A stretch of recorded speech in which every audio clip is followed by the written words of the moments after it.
الحمد لله وحده، والصلاة والسلام على من لا نبي بعده. أما بعد، فأعوذ بالله من الشيطان الرجيم. بسم الله الرحمن الرحيم. قال النبي صلى الله عليه وسلم: كل أمر زبان لم يبدأ فيه ببسم الله فهو أبتر. رواه مسند أحمد وسنن أبو داود. زما عزتمندو، یو ضروري او بهترین کلیپ تاسو سره شیر کوم د بسم الله د خیر او د برکت او د بسم الله د ویلو په باره کې چې د بسم الله ویلو څومره برکتونه دي او څومره حکمتونه دي. دغه وجې نه موږ ته د هر نیک او ضروري او د یو مباح او د جایز کار په شروع کولو په موقع باندې او په ابتدا کې په آغاز کې د بسم الله ویلو حکم راکړی شوی دی. نو په دې باندې ځان پوهول پکار دي چې دا بار بار موږ او تاسو ته د بسم الله د ویلو حکم ولې راکړی شوی دی. یو د دې حکمت دا دی چې زموږ هر قول او هر کار په هغې باندې د الله تعالی د پاک او د بابرکت نوم مهر ولګي، او زموږ او ستاسو هر کار د بسم الله نه چې شروع شي، موږ د دې خبرې عهد کوو چې زموږ هر کار دا د الله تعالی د رضا دپاره وي، او موږ دغه عظیم ذات غلامان یو او دغه تابعدار یو او دغه وفادار یو چې کوم ذات موږ دپاره د دنیا کائنات او دا ټول څیزونه پیدا کړي دي. د بسم الله د ویلو مقصد دا وي، حکمت دا وي چې زموږ کار هر کار د الله د رضا دپاره وي او د هغه عظیم ذات موږ وفادار یو، تابعدار یو. نو موږ په یو وخت کې هم د هغه لوی ذات نوم نه هېرو، او موږ د دې قول او د دې وینا چې په قرآن پاک کې الله تعالی د هغې تذکره فرمایلې ده، د هغې عملي مصداق وګرځېږو. ان صلاتي ونسكي ومحياي ومماتي لله رب العالمين لا شريك له وبذلك امرت وانا والمسلمين. بشک زما مونځ، زما قرباني او زما مرګ او جون دا ټول د الله د رضا دپاره دی. زما هر قول او فعل، ناسته پاسته ولاړه، دا یو د الله د حکم مطابق ده او د الله د رضا دپاره ده، او مونږ ته د دې حکم راکړی شي او مونږ د الله تعالی د اولو تابعدارو بندګانو نه یو. نو د دې قول چې کوم دی، د دې وینا، د دې آیات عملي مصداق مونږ او تاسو چې کوم دی وګرځو.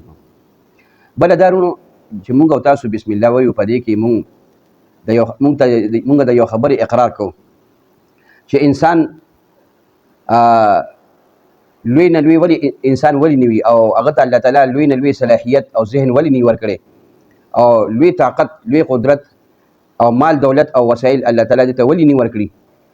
مګر تعلیم دا دی چې ته دغه کار شروع کې سره د دغه وسایلو، سره د دغه لوی ذهنیت، سره د دومره لوی طاقت او قدرت. نو موږ ته دا تعلیم راکړی شوی دی چې ته به په شروع کې د الله تعالی نوم چې کوم دی یعنې ذکر کړې، چې د انسان په زړه کې دا رانشي چې دا کار محض ما په خپل طاقت سره،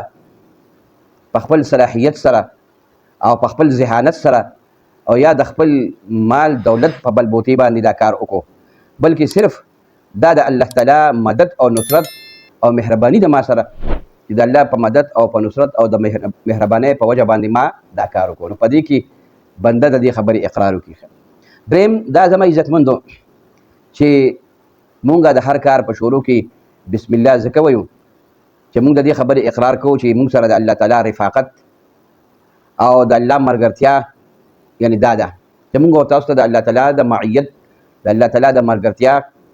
او د رفاقت چې کوم دی احساس وشي، چې ما سره هر وخت الله رب العالمین موجود دی، او زه د الله تعالی د حکم او دغه چې ما ته وس طاقت نه راکړی، زه یو قدم هم نشم اوچتولی، زه یو کار چې کوم دی دا نشم کولی. لا حول ولا قوة الا بالله. د یو بدی نه اورېدل او په یو نیکۍ باندې قدرت حاصلول دا نه کېږي مګر د الله تعالی په قدرت او په طاقت سره. ایو شاعر وایي: میری طلب بھی انہی کے کرم کا صدقہ ہے، میری طلب بھی انہی کے کرم کا صدقہ ہے، یہ قدم اٹھتے نہیں اٹھائے جاتے ہیں. او څلورمه دا زما عزتمندو دا حکمت دی پکې چې د انسان نظر هر وخت د الله تعالی په صفت رحمانیت باندې وي، او چې کله هم د انسان نظر د الله تعالی په رحمت او په مهربانۍ باندې وي، نو انسان د الله تعالی نه مایوسه کیږي نه. نو مونږه چې کوم کار کوو نو په بسم الله الرحمن الرحیم سره شروع کوو، چې شروع کوم په نامه د الله چې ډېر مهربان او ډېر رحم کوونکی دی، چې ما سره په دې کار کې د الله تعالی مهرباني او د الله تعالی یعنی حکم چې کوم دی شامل دی. الله په ما باندې مهربانه دی ځکه دا کار په ما باندې یعنی وکړو، چې انسان د الله رب العالمین نه مایوس نشي. او الله پاک فرمایي لا تقنطوا من رحمت الله، لا تقنطوا من رحمت الله،